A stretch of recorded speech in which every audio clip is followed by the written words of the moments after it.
Hey guys, this is Matt from SpaceBrainGaming with the co-host of my podcast, Tyler. Hey, how you doing? Tyler, we're playing a game today. It's Tumblestone. Tumblestone's free this month on Xbox Live. Yeah, it just came out on the, 16th, right? That's correct. 16th of July. So Tumblestone, we're just going to be taking a first look kind of at it. We haven't played it for too long, but hey, it's a game. Makes sense to me. Let's jump in. I actually, just to give you a prerequisite kind of thing here, I like puzzle games. Tyler? I don't. So you have a good idea about where we're sitting on each of it. Let's start right from the beginning.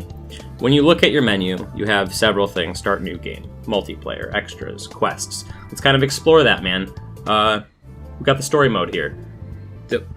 It's kind of basic. What do you think about this story mode? Well, the first thing they bombard you with is this map of 29 puzzles. Yeah, like 20 or 30 of them. Just seems like a lot all at once. Yeah, so basically you just pick one. It's kind of laid out like a Mario-esque kind of level here. And then you just start. They don't really give you much of a tutorial. It's just a very basic game where you're trying to match color bricks in order, and you're trying to clear the screen. But if you make a mistake, you're kind of done for. You gotta start all the way back over. It doesn't really remind me of anything. Is there any other puzzle games you play that it reminds you of? I mean, besides every other match 3 brick kind of game, but that specific thing. My first impression was I thought it was a bust-a-move. No, it kind of reminds me of Bust-a-Move. I can see that. Here's my main issue. Well, the story mode is just that. From what we've seen, we've only played a little bit into this first world that you're seeing right now. Very true. We don't know if any of it changes, but it seems like it's just that puzzle basis. There is this little cool thing, you see it right on your main menu, the quest system.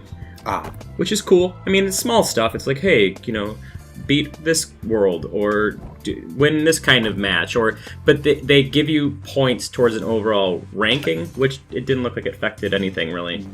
Not sure if that does anything. I mean, it's just a thing. It's cool to have progression. How long have you been playing this game, really? Yeah, not very long, so... I meant just... Oh, in general, maybe that's what it's denoting? Yeah. I mean, that could be a possibility. I saw there was achievements for, getting rank 25, but we'll talk about achievements in a second. Here's something I want to bring up. I think you agree with me. This game is much, much, much more fun multiplayer. Absolutely. Than it is single. I would say it's fast-paced multiplayer. Yeah. Which is odd for a game where if you make mistakes, you have to start over. Now, that's a good thing to bring up, is that some of these game modes, you don't start over. There's actually a few different game modes in the competitive. We have... online and local. You have, I don't think there's ranked play, but you can have a quick match, a private match, you can do a local match. There's 3 different kinds of games you can play.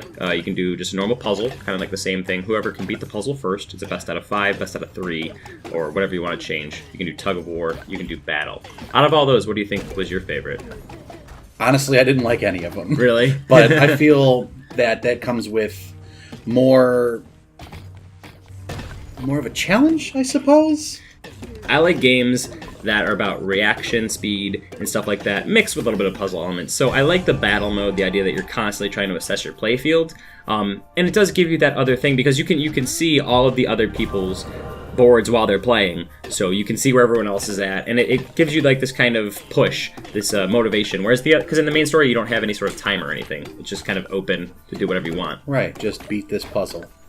So the online's cool. That's where I had most of my fun. But here's something that's disappointing. There's something called, on the main menu, it looks like Try Arcade. They give you 3 little modes you can play in here. Marathon, Heartbeat, and Infinity Puzzle. Tyler, what happens when you play? Well, I was playing, and literally 60 seconds went by, and it stopped. It said, hey, great job, you're done. You're having fun with your puzzles, and then all of a sudden it's like, hey, buy more stuff for this game we gave you for free. Are you sure you want to keep playing this? Give us money. Yeah, give us more money. They gave us the whole game for free, which I enjoy, but it's kind of weird that they took most of the creativity and put that into the certain modes that you can only buy a DLC for day 1, which it seems just a little bit unfair. Why didn't you just include it? I understand the developer has to make their money somewhere, but I just thought that was a little unfair that the more entertaining modes were locked behind this paywall. Real quick, let's talk about achievements before we end this. So I was looking through this list, and it's you beat the first world, you beat the second world. Achievement. It seems like you're just going to get these anyway. There's nothing spectacular about them. I got down the list a little ways, and it seems very specific. On heartbeat mode, get 333 points. That seems like a very odd place to stop. Yeah, it also points in the direction that in order to get some of these achievements, you will have to buy that DLC, it appears. So those who are looking for completionists on your achievement hunting probably want to avoid this unless you're trying to shell out $5 or $10 for that DLC. For those who are just looking for a little boost in your achievement score, you'll find that here, no problem. At the very least, even if you don't want to play the game, you can get some achievements from it pretty easily. But I agree, it's not a lot of creativity within the achievement list. It's just kind of shelling out points, shell out points. Let's wrap this up. Do you think that this game, although it's free, is it worth your time to download and play? Yeah, worth a shot. It's worth a shot. I'm going to say the same thing. I would say if this game wasn't free, I would not recommend it. But since it's free, if you have a few friends around, you guys are looking for something silly to do for a little bit, go ahead and try that out. It's a good time, all things. So that's what we thought about Tumblestone for the first little bit that we played it. Maybe we'll come back and do a full review. I don't know. Here's hoping. Here's hoping.